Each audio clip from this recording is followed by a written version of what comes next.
1967, 1977 போன்ற 2026ஆம் ஆண்டு தேர்தல் அமையும். நமது தமிழக அரசியலில் நடந்த 2 மிகப்பெரிய தேர்தல்கள் 1967, 1977. அது மாதிரி 2026ஆம் ஆண்டு தேர்தலும் அமையப் போகிறது என தமிழக வெற்றிக்கழக தலைவரும் நடிகருமான விஜய் தெரிவித்துள்ளார்.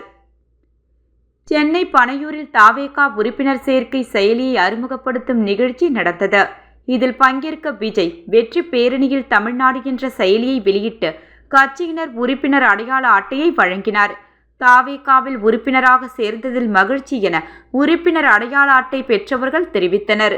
தவேக உறுப்பினர் சேர்க்கைக்கான மொபைல் ஆப்பை வெளியிட்டு விஜய் பேசியதாவது: எல்லோருக்கும் வணக்கம். இதற்கு முன்னாடி நமது தமிழக அரசியலில் நடந்த 2 மிகப்பெரிய தேர்தல்கள் 1967, 1977. அது மாதிரி 2026ஆம் ஆண்டு தேர்தலும் அமையப்போகிறது. இதில் நாம் உறுதியாக இருக்கின்றோம். முதலில் இருந்தே சொல்லிக்கொண்டு இருக்கின்றோம்.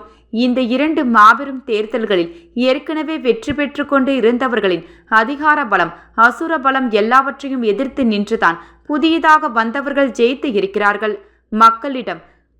மக்களிடமிருந்து கற்றுக்கொள்ளும், மக்களுடன் வாழ், மக்களுடன் சேர்ந்து திட்டமிட. இதனை சரியாக செய்தால் போதும்.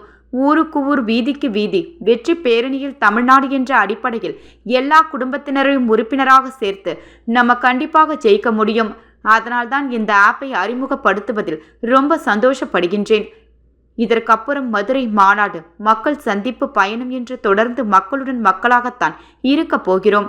இதனால் இப்பொழுது இருந்தே அதற்கான வேலையை தொடங்க வேண்டும். நாம் இருக்கிறோம், நமது உடன் இருக்கிறார்கள். இதற்கு மேல் என்ன வேணும்? நல்லதே நடக்கும், நல்லதே நடக்கும். வெற்றி நிச்சயம். நன்றி. இவ்வாறு நடிகர் விஜய் கூறினார்.